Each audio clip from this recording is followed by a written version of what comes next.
আমার প্রিয় ছাত্র ও ছাত্রীরা, আশা করি এই লকডাউনের মধ্যে ভালোই আছো, বাড়িতে পড়াশোনা করো। আজকে আমার পড়ার বিষয়বস্তু হচ্ছে কেমিক্যাল থার্মোডায়নামিক্স, রাসায়নিক তাপগতিবিদ্যা চ্যাপ্টার যেটা আছে, সেই চ্যাপ্টারে প্রিভিয়াস ইয়ারে কোশ্চেন পেপার সলভ করবো আমরা। 5 বছরের প্রশ্ন সলভ করব, যেটা ক্লাস 11-এ পরীক্ষা এসেছে আমাদের। West Bengal council of higher secondary examination যে ক্লাস 11-এ পরীক্ষা হয়, সেই পরীক্ষা প্রশ্নপত্র 15 সাল থেকে 19 সালে সলভ করব। ক্লাস 11-এর ইউনিট 6-এ এই কেমিক্যাল থার্মোডায়নামিক্স থেকে আমাদের 6 মার্কস আছে, 6 মার্কস আছে। এই প্রিভিয়াস ইয়ার কোশ্চেন সলভ করলে অন্তত কী লেভেলের প্রশ্নপত্র আসছে আমাদের ক্লাস 11-এর পরীক্ষা সেটা জানা যায়। জ্ঞান তো অবশ্যই বাড়ে, প্রিভিয়াস ইয়ার কোশ্চেন সলভ করা উচিত। আজকে আমরা যেই জন্য কেমিক্যাল থার্মোডায়নামিক্সের প্রশ্নগুলো সলভ করব। তোমরা এই ভিডিও দেখছো আমার ইউটিউব চ্যানেল সুজিস ক্যাম্পাওয়ারটাকে দেখছো। যদি তোমাদের ভিডিও দেখে পছন্দ হয়, কাজের মনে হয়, তাহলে ভিডিও দেখার পরে আমার চ্যানেলটা সাবস্ক্রাইব করে দিও, যাতে এরকম ভিডিও বার্তা তোমার কাছে খুব সহজেই পৌঁছে যায়। এসে আমরা ফার্স্ট প্রশ্ন দেখি।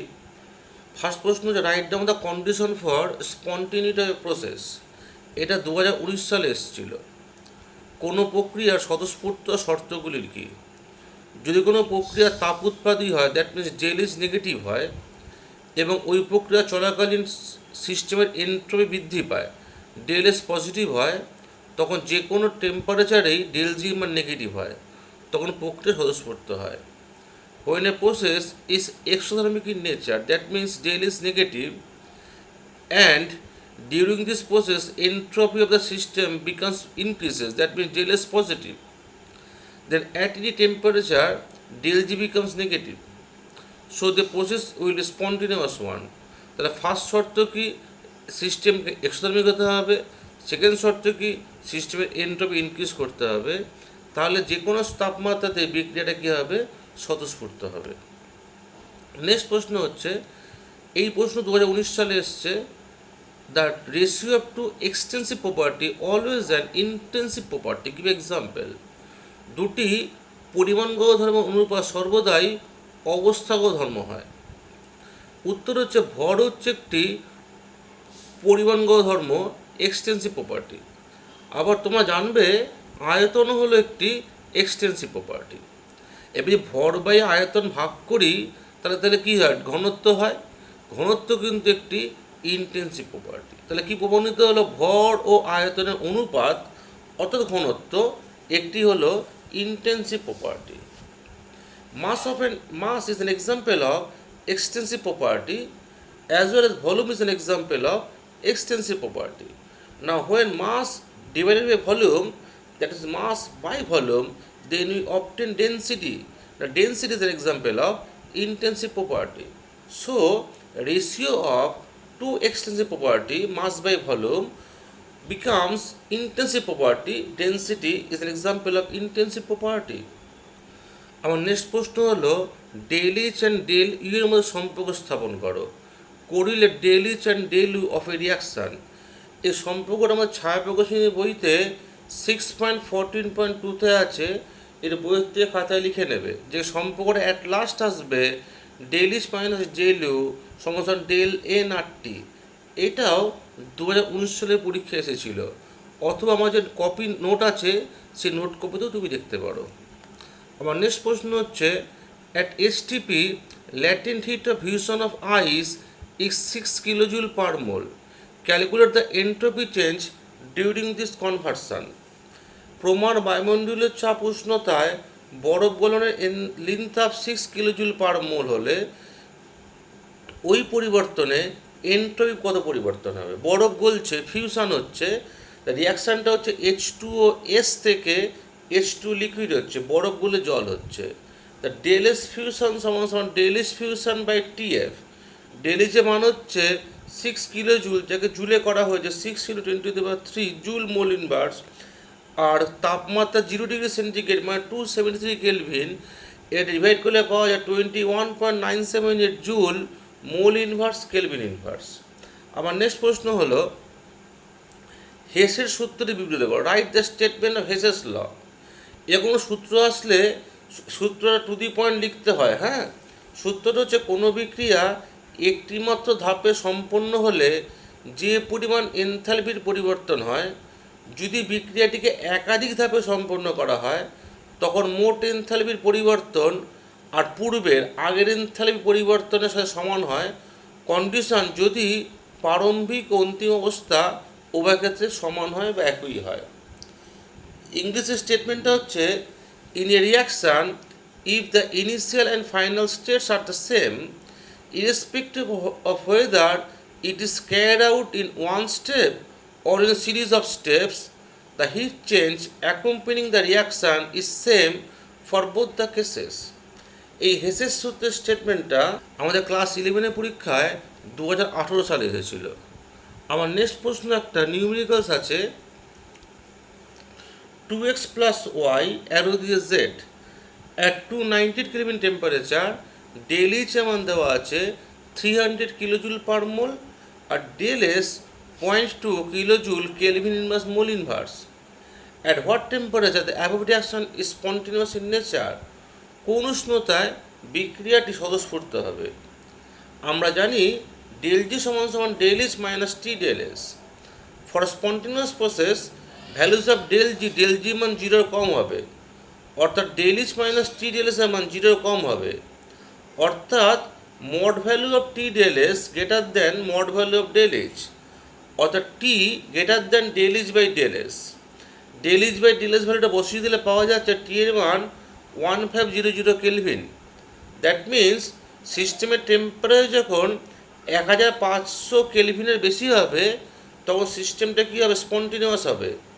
সিস্টেমের তাপমাত্রা যখন 1500 কেলভিনের বেশি হবে তখন সিস্টেমটা কী হবে? সিস্টেমটা স্বতঃস্ফূর্ত হবে। মনে রাখবে del G এর মান 0 কম হলে সিস্টেম স্বতঃস্ফূর্ত হয়, স্পন্টিনিউয়াস হয়। del G এর মান 0 বেশি হলে নন স্পন্টিনিউয়াস হয়, আর del G 0 হলে ইকুইলিব্রিয়ামে থাকে। আমার নেক্সট কোশ্চেন হচ্ছে, আমার নেক্সট প্রশ্নটা 17 সালে এসছে একটা অঙ্ক, থার্মোকেমিস্ট্রির অঙ্ক। বেঞ্জিনের দহন তাপ x জুল পার মোল আর CO2 ও H2 এর গঠন তাপ y এবং z জুল পার মোল। তাহলে বেঞ্জিনের গঠন তাপ নির্ণয় করো। Heat of combustion of benzene is x joule per mole. Hit of formation of CO2 and H2O are y and z joule per mole respectively. Calculate hit of formation of benzene C6H6। যে তিনটে বিক্রিয়া বলে দিই যে দহন তাপ, বেঞ্জিনের দহন তাপ বিক্রিয়াটা হচ্ছে C6H6 liquid plus 15/2 O2G is equal two 6 CO2G plus 3 H2L। দহন বিক্রিয়া তাপ তৈরি হয়, তার del H এমন কথা -x joule per mole, equation number 1। CO2 hit of formation, তাহলে C প্লাস O2 CO2 এখানে কার্বনের কম্বাশন হচ্ছে, তাপ তৈরি হবে, del H এমন হয় -y জুল পার মোল। আর H2O তৈরির সময় তাপ হচ্ছে heat of Z, that means H2 plus half O2 arrow দিয়ে H2L। এখানে H2 কম্বাশন হচ্ছে, তাপ তৈরি হবে, এক্সোথেরমিক রিয়াকশান, del H মানে -z জুল পার মোল। এই তিনটি রিয়াকশান দেওয়া আছে।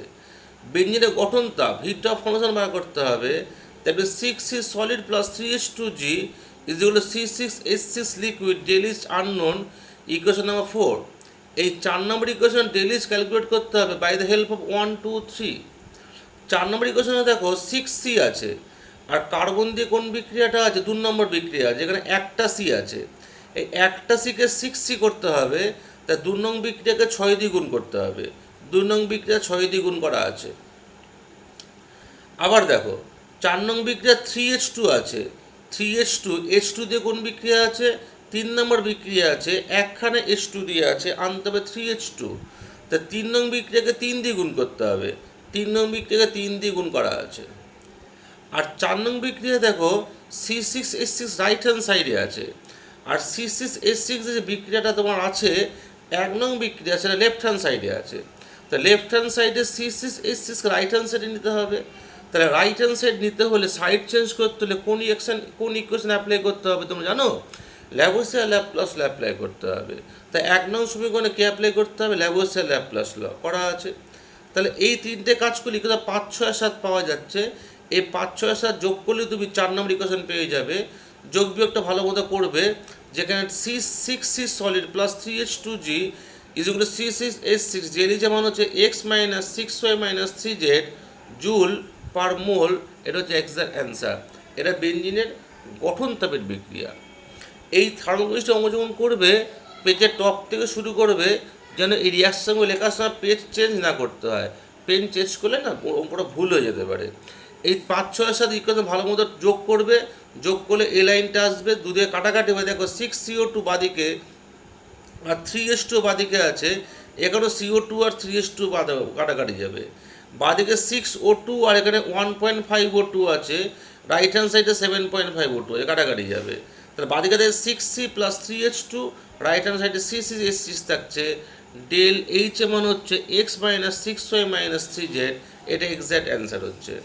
আমার নেক্সট কোশ্চেন হচ্ছে, এটা 2017 সালে এসেছিল। নেক্সট প্রশ্ন হচ্ছে, এন্ট্রপির ভিত্তিতে তাপগতিবিদ্যুৎ দ্বিতীয় সূত্রটি লেখো। Write the second law of thermodynamics in light of entropy. স্টেটমেন্টটা হচ্ছে, সমস্ত প্রাকৃতিক পরিবর্তন, ন্যাচারাল সমস্ত পরিবর্তনের ফলে সিস্টেমের এন্ট্রপি বৃদ্ধি পাচ্ছে। এন্ট্রপি বৃদ্ধি হওয়ার ফলে সময়ের সাথে সাথে বিশ্বের এন্ট্রপি শুধুই বৃদ্ধি পাচ্ছে এবং সর্বোচ্চ সীমার দিকে অগ্রসর হচ্ছে, ম্যাক্সিমাম ভ্যালুর দিকে অগ্রসর হচ্ছে। ইংলিশের স্টেটমেন্টটা হচ্ছে, due to the increase of entropy in all natural changes, the entropy of the universe is only increasing with time and is approaching the maximum limit. Entropy of the universe always increases, তাই এবং entry মানটা কোথায় যাচ্ছে, একটা maximum ভ্যালুতে rich করছে। আমার next প্রশ্ন হচ্ছে, ইথানলের স্ফুটনাঙ্ক 78.4 ডিগ্রি সেন্টিগ্রেড এবং ইথানলে বাষ্পীভবনের সময় এনথালপি পরিবর্তন 96 জুল পার মোল। তাহলে ইথানলে বাষ্পীভবনের সময় এন্ট্রপির পরিবর্তন কত হবে? Boiling point of ethanol is 78.4 degree centigrade. During vaporization of ethanol, change in enthalpy is 96 joule per mole. Then calculate change in entropy of ethanol during vaporization. Boiling পয়েন্টটা কেলভিনে নিয়ে যেতে হবে, 78.4কে 270 যোগ করে দিয়ে 351.4K। রিয়াকশানটা হচ্ছে, লিকুইডতে ভেপার হচ্ছে C2H5OH লিকুইড রিভার্সিবল সাইন দিয়ে C2H5OH এবং ভেপোরাইজেশনের সময় ডেল এস ভ্যাপ সমান সমান del H vap by TB. Del এইচের মান হচ্ছে 96 জুল পার মোল আর টিবির মান হচ্ছে 351.4K। ভাগ করলে হয় 0.273 joule mole inverse kelvin inverse. এটা হচ্ছে ভেপোরাইজেশন প্রক্রিয়ার সময় সিস্টেমের এন্ট্রপির পরিবর্তন। আমার নেক্সট কোশ্চেন হচ্ছে, determine whether the reaction is spontaneous or not at 298 Kelvin temperature and at specific pressure. Br2 liquid plus Cl2 gas is equal to 2 BrCl. Given del H 29.3 kilojoule per mole, del S 104.1 joule, Kelvin inverse mole inverse. 298 Kelvin তাপমাত্রায় ও নির্দিষ্ট চাপে উপরের দিকটা স্বতঃস্ফূর্ততে বিচার করো। We know del G সমান সমান del S minus T del S. Del এইচের মান দেখো কিলো জুলে দেওয়া আছে, কিলো জুলে ভ্যালুটা কোথায় নিয়ে আসতে হবে, জুলে নিয়ে আসতে হবে, কারণ ডেল এসটা জুলে আছে। দ্যাট মিন 1000 দিয়ে গুণ করতে হবে। দ্য ডেল এইচের ভ্যালু এবং টি এর মান 298 আর ডেল এস হচ্ছে তোমার 104.1। ক্যালকুলেট করলে পাওয়া যায় মাইনাস 1721.8 জুল। সিন্স ডেল জি নেগেটিভ, তাই প্রসেসটা স্পন্টেনিয়াস, তাই বিক্রিয়াটি স্বতঃস্ফূর্ত। এটা 2016 সালে পরীক্ষা এসেছে। নেক্সট প্রশ্ন হচ্ছে, CH2CO2SO2 প্রমাণ গঠন এনথালপির মান 117 মাইনাস 393 মাইনাস 297 কিলোজুল পার মোল। তাহলে নিচের এই বিক্রিয়া CH2 plus 3O2 arrow CO2 plus 2SO2 এই বিক্রিয়ার এনথালপির পরিবর্তন কত হবে? Standard enthalpy of formation of CH2CO2SO2 আর plus 117 minus 393 minus 297 kilojoule per mole respectively. Then calculate the standard enthalpy of the reaction of the following reaction. রিয়াকশানে লিখলে দেখা যাচ্ছে CH2 plus 3O2 arrow দিয়ে CO2 প্লাস 2SO2। ডেলিজ রিয়াকশান হচ্ছে প্রোডাক্টের ডেলিজ থেকে reactant ডেলিজ বার করতে হবে। Del H zero of CO2 plus 2 mole তৈরি হচ্ছে 2 into del H zero of SO2। Reactant কে CH2 আছে, del H zero of CH2 plus 3 into del H zero of O2। যেহেতু O2 হচ্ছে বিশুদ্ধ মৌল, এর heat of formation heat of এনথ্যালপির মান কত, 0, তাই এটা 3 ইন্টু 0 লিখতে হবে। ডেল অফ CO2-র মান, ডেল এইচ অফ CO2-র মান দেওয়া আছে, দেখে নাও -393। 2 ইন্টু SO2 ভ্যালু গুণ হবে 2 ইন্টু -297, মাইনাস CH2 ভ্যালু দেওয়া আছে +117, সামনে -117 এটা 3 ইন্টু 0। এটা ক্যালকুলেট করলে পাওয়া যায় -870 কিলোজুল পার মোল। তাহলে এই রিয়াকশন ডেলিজ কত হবে, -870 কিলোজুল পার মোল। এই কোশ্চেনটা 2016 সালে আমাদের ক্লাস 11-এ পরীক্ষা এসেছে। আমার নেক্সট প্রশ্ন হচ্ছে, what do mean by isolated system? নিঃসঙ্গ সিস্টেম বলতে কী বোঝো? যদি কোনো সিস্টেম তার পরিবেশের সাথে জড় পদার্থ বা শক্তি কোনোটি আদান প্রদান না করে, তখন তো সিস্টেমকে বলা হয় নিঃসঙ্গ সিস্টেম। যেমন ডেওয়ার ফ্লাক্স, ইংলিশে বললে বলছে a system which can exchange neither matter nor energy with the surroundings is termed as isolated system. For example Dewar flask, যে সিস্টেম ও সারাউন্ডিংয়ের মধ্যে শক্তি ও জড় কোনোটারই আদান প্রদান করা হবে না, তাকে বলা হয় নিঃসঙ্গ সিস্টেম।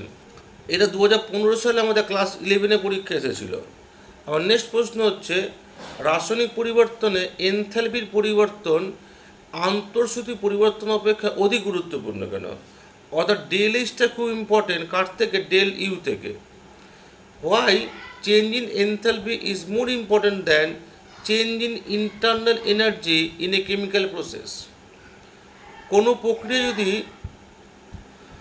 প্রক্রিয়া যদি স্থির চাপে সম্পন্ন করা হয়, তখন ওই প্রক্রিয়া শুধুমাত্র এবং ওই প্রক্রিয়া শুধুমাত্র চাপ আয়তনিক কার্য পিভি ওয়ার্কডাউন সম্পন্ন করা হয়, তখন দেখা যায় যে সিস্টেম দ্বারা গৃহীত বর্জ্যতা কিউপির মান সিস্টেমের এনথ্যালপির পরিবর্তনের সমান, ডেল এইচের সমান। That means QP is equal to del H. যেহেতু অধিকাংশ ভৌত রাসায়নিক প্রক্রিয়া স্থির চাপে সম্পন্ন করা হয় এবং কিউপির মান, চাপ স্থির রাখলে তাপের যে আদান প্রদান, কিউপির মান সহজেই মাপা যায়, তাই তাপগতিবিদ্যায় কিউপির মান সহজেই বার করা যায় বলে, ডেল এইচ মান সহজে বার করা যায় বলে তাপগতিবিদ্যায় এনথ্যালপি পরিবর্তনটা অনেক গুরুত্বপূর্ণ ধরে নেওয়া হয়। At constant pressure heat absorbed or released by the system QP is equal to change in enthalpy of the system. That means QP is equal to del H. Since QP can be measured easily, QP এর মান সহজে measure করা যায়, and most of the physical and chemical process changes occur at constant pressure condition. So in thermodynamics, the change in enthalpy, that means del H, is more significant than change in internal energy, del U. del H দিয়েই সমস্ত গবেষণা বা রাসায়নিক সমীকরণগুলো লেখা হয়, calculation করা হয় in compare to del U. del H importance বেশি, কার থেকে, del U এর থেকে। এই কোশ্চেনটা 2015 সালে ক্লাস 11-এ পরীক্ষা এসেছে। আমার নেক্সট প্রশ্ন হচ্ছে, একটা থার্মোকেমিস্ট্রি অঙ্ক আছে, এটা 2015 সালে দিয়েছে। কোশ্চেনটা হচ্ছে, heat of combustion of acetic acid is -867 kilojoule per mole. Heat of formation of CO2 and H2O are -393.5, -285.9 kilojoule per mole. Then calculate heat of formation of acetic acid. Acetic অ্যাসিডের দহন তাপ -867 কিলোজুল পার মোল হলে ওর গঠন তাপ নির্ণয় করো। দেওয়া আছে CO2 ও H2 এর গঠন তাপ যথাক্রমে -393.5 এবং -285.9 কিলোজুল পার মোল। কী দেওয়া আছে? Heat of combustion acetic acid. Acetic অ্যাসিডের কম্বাশন বিক্রিয়াটা হচ্ছে CH3COOH plus 2O2 is equal to 2CO2 plus 2H2, del H মান দেওয়া আছে -867 কিলোজুল পার মোল, ইকুয়েশন নাম্বার 1। আর কি দেওয়া আছে, hit of formation of CO2 দেওয়া আছে, C+O2 CO2 ডেলিজ করে দেওয়া আছে -393.5 equation number 2। Heat of formation of H2O দেওয়া আছে, H2 plus half O2 is equal to H2O del H is equal to -285.9 equation number 3। কী বার করতে হবে, heat of formation of acetic acid, formation of acidic বিক্রিয়াটা হচ্ছে 2C solid plus 2H2G plus O2G is equal to CH3COOH del H unknown equation number 4। এই 4 নম্বর ইকুয়েশনে দেখো 2C দরকার, সি দিয়ে কোন বিক্রিয়া, 2 নম্বর বিক্রিয়া আছে, এখানে একটা সি আছে, তাহলে একটা সিকে 2C কনভার্ট করতে হলে 2 নং বিক্রিয়াকে 2 দিয়ে গুণ করতে হবে, তাই 2 নং বিক্রিয়াকে 2 দিয়ে গুণ করে লেখা হলো। 4 নং বিক্রিয়া 2H2 দরকার, H2 দিয়ে কোন বিক্রিয়া আছে, 3 নম্বর বিক্রিয়া আছে, এখানে একটা H2 আছে, তোমার লাগবে দুটো H2, তা 3 নং বিক্রিয়াকে 2 দিয়ে মাল্টিপ্লাই করা হলো, 3 নং বিক্রিয়া 2 দিয়ে গুণ করে লেখা হলো।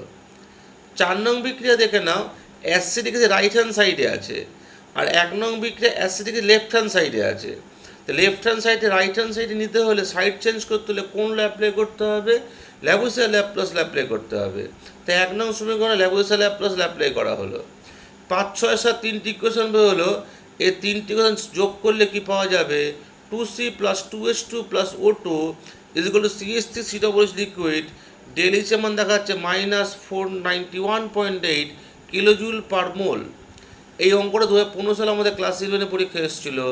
থার্মোকেমিস্ট্রি অঙ্ক যখন লাস্টে 5, 6, 7 সমীকরণ যোগ করে এই বড় ইকুয়েশনটা আসবে, খুব সাবধানে মাইনিউটলি লিখবে, ডেলিজ মানটা ভালো মতো যোগ বিয়োগ করবে, তা না যেখানে ভুল হওয়ার সম্ভাবনা মারাত্মক। এই অঙ্কটা যখন করবে একটা পৃষ্ঠা করার চেষ্টা করবে। আমার নেক্সট কোশ্চেন হচ্ছে, একটা MCQ আছে, unit of entropy is kelvin inverse mole inverse, joule kelvin inverse mole inverse, joule mole inverse, আর joule inverse kelvin inverse mole inverse. এই এন্ট্রপির MCQটা 2015 সালে ক্লাস 11 পরীক্ষা এসেছিল। এখানে এন্ট্রপির অ্যাকচুয়াল ইউনিটটা হচ্ছে বি, ইউনিটটা joule kelvin inverse mole inverse. আমার নেক্সট প্রশ্ন হচ্ছে, in which reaction del H is equal to del U হয়, কোন বিক্রিয়ার জন্য ডেলিজ ডেল ইউ হয়। আমরা জানি ডেলিজ ইজ মাইনাস ডেল ইউ সমান সমান ডেল এন আর টি। যখন ডেল এন এর মান 0 হয় তখন del H minus del U is equal to 0 হয়, তখন del H is equal to del U হয়। ডেল এন 0 মানে কি, গ্যাসিয়াস যে প্রোডাক্ট হবে তার টোটাল মোল সংখ্যা থেকে গ্যাসিয়াস যে রিয়াক্ট্যান্ট হবে তার টোটাল মোল সংখ্যা বিয়োগ করলে 0 আসবে। অর্থাৎ number of mole of gaseous product minus number of mole of gaseous রিয়াক্ট্যান্টের মান কত হবে, 0 আসবে। এই প্রথম বিক্রিয়ার জন্য ডেল এনটাতে কত হয় দেখো দেখি, গ্যাসিয়াস প্রোডাক্ট 2 + 1 3 মোল, 3 - 2 is equal to 1। Del N 0 হচ্ছে না, এটা অ্যান্সার নয়। রিয়াকশান বিতে ডেল এন কত, 1 মোল PCl3 প্লাস 1 মোল Cl2 2 মোল মাইনাস PCl5 1 মোল 1 মোল বিয়োগ হলো 1, ডেল এন 1, এখানেও হচ্ছে না। অপশান সিতে দেখে নাও, ডেল এন কত হবে, প্রোডাক্ট 2 মোল 2 মাইনাস রিয়াক্ট্যান্ট 2 প্লাস 1 মোল O2 3 মোল -1, এটাও হচ্ছে না। অপশান 4 দেখো ডেল এন কত হচ্ছে, 2 মোল রিয়াক্ট্যান্ট আর 2 মোল প্রোডাক্ট, রিয়াক্ট্যান্ট 1 মোল H2 1 মোল Br2, তাহলে 1 + 1, তাহলে 0 হচ্ছে। 4 নং বিক্রিয়া ডেল এন 0 হচ্ছে, তাই 4 নং বিক্রিয়া ডেল এইচ সমান সমান কী হবে, ডেল ইউ হবে। অর্থাৎ সঠিক অপশান ডি হবে। এই কোশ্চেনটা 2016 সালে ক্লাস 11 পরীক্ষা এসছে। আমার নেক্সট কোশ্চেন হচ্ছে, which the following molecules has standard heat of enthalpy is 0 at 25 degree centigrade. 25 degree centigrade উষ্ণতায় কোনটির প্রমাণ গঠন এনথালপি মান 0 হবে। 4টে অপশান দেওয়া আছে, HCl, O2, O3 এবং NO।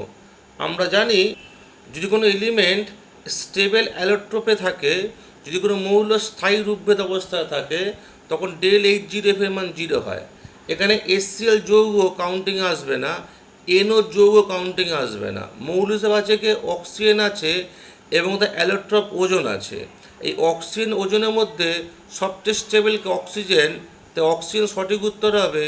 অক্সিজেনের প্রমাণ গঠন এনথালপি মান কত হবে, 0 হবে। কারেক্ট অপশন হলে কোনটা হলো, বি হলো। এটা 2017 সালে এটা MCQ এসছে ক্লাস 11 পরীক্ষায়। আমার নেক্সট MCQ হচ্ছে, নিচে কোন সম্পর্কটি স্বতঃস্ফূর্ত নির্দেশ করে। which of the following reaction indicates spontaneity? Del Z is equal to 0, del is equal to T del S, del G greater than 0, del G less than 0. খুব সহজ প্রশ্ন। del G এর মান 0 থেকে কম হলে বিক্রিয়াটা কী হবে? স্পন্টেনিয়াস হবে। আর del G is equal to 0 R del S is equal to T del S, দুটো একই সমীকরণ, এই দুটো কী শো করবে? ইকুইলিব্রিয়াম। আর del is greater than 0 এটা কি শো করবে? Non spontaneous. So del G less than 0 কি শো করবে? স্পন্টেনিয়াস। 2015 সালের এমসিকিউ এসেছিল। আমার নেক্সট এমসিকিউ হচ্ছে which relation indicate স্পন্টেনিটি of a process? কোন সম্পর্কটি স্বতঃস্ফূর্ত নির্দেশ করে? চারটে সম্পর্ক দিয়েছে। del is যেগুলো টি del S, del is greater than T del S, del is less than T del S, del is not যেগুলো টি del S। প্রথম রিয়াকশান হচ্ছে del এই সমান টি del S, এটা যখন del G 0 হয়, অর্থাৎ সিস্টেমটা কী থাকে? সিস্টেমটা ইকুইলিব্রিয়ামে থাকে। অপশান বি আর সি এখানে মেন অপশান। আমরা জানি del G সমান del H minus T del S। এবার del G নেগেটিভ হতে হলে del H minus T del S এর মধ্যে টি del S এর মড ভ্যালু অবশ্যই বড় হতে হবে। যদি del H গ্রেটার দেন হয়, del H দুটো মান হতে পারে। যদি এক্সোথেমের রিয়াকশান হয় তার জন্য del H কত বড়? del H হচ্ছে নেগেটিভ। যদি এন্ডোথেমের রিয়াকশান হলে del H এমনটা কী হবে? পজিটিভ হয়ে যাবে। যদি এন্ডোথেমের রিয়াকশান হয় সে অবস্থায় del H যদি বেশি হয়ে যায়, টি del S থেকে বেশি হয়ে গেলে এন্ডোথেমের রিয়াকশান কিন্তু স্পন্টেনিয়াস হচ্ছে না। তাহলে অপশান বিটা এখানে হচ্ছে না। অপশান সি দেখো, del H এর মান ছোটো, টি del S বড়। del H এখানে এক্সো এন্ডো দুটোই হতে পারে। del H নেগেটিভ হলে তো কথাই নেই, del G নেগেটিভ হবে, টি del Sও নেগেটিভ আছে তাই হবে। কিন্তু টি del S যদি সবসময় বড় হয়, del H এর মান প্লাস হোক আর মাইনাস হোক, নেগেটিভ হলে সবসময় বড় হলে del G মান সবসময় নেগেটিভ হবে, del H উপর ডিপেন্ড করবে না। তা টি del S এর সাংখ্যমান যদি বড় হয়, নিউমেরিক্যাল ভ্যালু যদি টি del S এর বেশি হয়, del G সবসময় নেগেটিভ হবে। এবার মনে করো এক্সোথেমের রিয়াকশান, তা del H ও নেগেটিভ, তা del H নেগেটিভ, টি del S নেগেটিভ, সব কিছু নেগেটিভ, del G বেশি নেগেটিভ, বেশি স্পন্টেনিয়াস। যদি এন্ডোথেমের রিয়াকশান হয়, del H পজিটিভ যদি হয়, del H পজিটিভ, টি del S নেগেটিভ, টি del S বেশি নেগেটিভ, তখনই del G নেগেটিভ হবে। তা টি del S কে বেশি নেগেটিভ হতে হবে, টি del S এর নিউমেরিক্যাল বেশি নেগেটিভ, বেশি বড় হতে হবে, তা টি del S কে বড় হতে হবে। তো অপশান সি সঠিক উত্তর, যে অপশান সি কিন্তু তোমার স্পন্টেনিটি নির্দেশ করে। এটা 2016 সালে এমসিকিউ এসেছিল, খুব বুদ্ধির প্রশ্ন ছিল। আমার নেক্সট প্রশ্ন হচ্ছে এন্ট্রপির সংজ্ঞা দাও, ডিফাইন এন্ট্রপি, 16 সালে এসেছিল। Entropy is a thermodynamic property which measures the randomness or disorderness present in a system। কোনো সিস্টেমের যে তাপগতীয় ধর্ম অপেক্ষক সিস্টেম গঠনকারী কণাগুলির বিশৃঙ্খলার মাত্রা পরিমাপ করে তাকে এন্ট্রপি বলে। ds is equal to dq reversible by t। আর নেক্সট প্রশ্ন নিচে কোন বিক্রিয়ার জন্য del S গ্রেটার দেন 0 হবে? del S 0 বেশি মানে র্যান্ডমনেস বাড়বে, তাহলে গ্যাসিয়াস পড়ার বেশি তৈরি হবে। অপশান এতে দেখো 1 মোল H2 এবং 1 মোল I2 বিক্রিয়াকে 2 মোল HI তৈরি করছে, del N মান 0, অর্থাৎ সিস্টেমের র্যান্ডমনেস বা বৃদ্ধি পাচ্ছে না বলেই চলে। অপশান বিতে দেখো HCl গ্যাস ও NH3 গ্যাস মিলে NH4Cl তৈরি করেছে। এটা সলিড প্রোডাক্ট তৈরি হচ্ছে, গ্যাস থেকে সলিড তৈরি হয়েছে, তাই সিস্টেমের এন্ট্রপি কী হবে? কমে যাবে, del S এখানে লেস দেন 0 হবে। অপশান সিতে দেখো NH4NO3 সলিড থেকে N2OG এবং 2H2OG তৈরি হয়েছে, মোট 3 মোল গ্যাসিয়াস প্রোডাক্ট তৈরি হচ্ছে। এখানে র্যান্ডমনেস, সিস্টেমের র্যান্ডমনেস এখানে কী হচ্ছে? ইনক্রিজ করেছে। সিস্টেমের ডিসঅর্ডারনেস কী হয়েছে? ডিসঅর্ডারনেস ইনক্রিজ করেছে, তাই সিস্টেমের এন্ট্রপি এখানে কী হবে? এন্ট্রপি এখানে পজিটিভ হয়েছে। তাহলে অপশান সিটা এখানে সঠিক উত্তর হবে, যেখানে সিস্টেমের র্যান্ডমনেস বৃদ্ধি পাচ্ছে, del S বৃদ্ধি পাচ্ছে। অপশান ডি দেখো, এখানে 1 মোল গ্যাসিয়াস রিয়াক্ট্যান্ট থেকে 1 মোল গ্যাসিয়াস প্রোডাক্ট তৈরি হয়েছে, number of gaseous substance same আছে, এন্ট্রপি নিয়ার অ্যাবাউট সেমই থাকবে, তাহলে অ্যাকর্ডিং টু কোশ্চেন কোথায় ডিএলএস এর মান গ্রেটার দেন 0 হয়? অপশান সিতে র্যান্ডমনেস বৃদ্ধি পাচ্ছে, গ্যাসিয়াস প্রোডাক্ট বৃদ্ধি পাচ্ছে, তাই ডিএলএস এর মান কত হবে? 0-এর বেশি হবে। আমার নেক্সট প্রশ্ন হচ্ছে, write the third law of thermodynamics. 2017 সালে এসেছিল, তাপগতিবিদ্যার তৃতীয় সূত্রটি লেখো। সূত্রটা হচ্ছে 0 কেলভিন উষ্ণতায় সকল বিশুদ্ধ লিকুইড কেলাসাকার পদার্থের এনট্রপির মান 0 হয়। ইংরেজি স্টেটমেন্টটা হচ্ছে, the entropy of any pure and perfectly crystalline substance at 0 kelvin temperature is 0। এটা তাপগতিবিদ্যার তৃতীয় সূত্র। নেক্সট এমসিকিউ হচ্ছে, which the following have del H0F is 0, যে কোনটির প্রমাণ গঠন এনথালপি মান 0 হয়? Br2G ব্রোমিন গ্যাসিয়াস দশায় আছে, CO2G H2OL এবং Cl2G। আমরা জানি কোনো মৌল যদি স্টেবল অ্যালোট্রপ হয়, অর্থাৎ কোনো মৌল যদি স্থায়ী রূপভেদে থাকে, তখন যে স্থায়ী রূপভেদ যেটা হবে তার ডেল H0F এর মান কত হবে? 0 হবে। এখন মৌল হতে হবে কম্পাউন্ড CO2 আর H2O হবে না, কারণ যৌগ এটা। ক্লোরিন আর ব্রোমিন মৌল, এর মধ্যে ব্রোমিনটা হবে তার কারণটা হচ্ছে ব্রোমিন এক্সিস্ট করে, ব্রোমিন লিকুইড স্টেট এক্সিস্ট করে, ব্রোমিন গ্যাসিয়াস স্টেট এক্সিস্ট করে না, কিন্তু বুঝতে হবে এটা। তাহলে স্টেবল অবস্থায় ব্রোমিনকে ব্রোমিন লিকুইড হিসাবে পাওয়া যায়, এই অবস্থায় পাওয়া যায় না, তাহলে এটার এনথালপি মান 0 হবে না।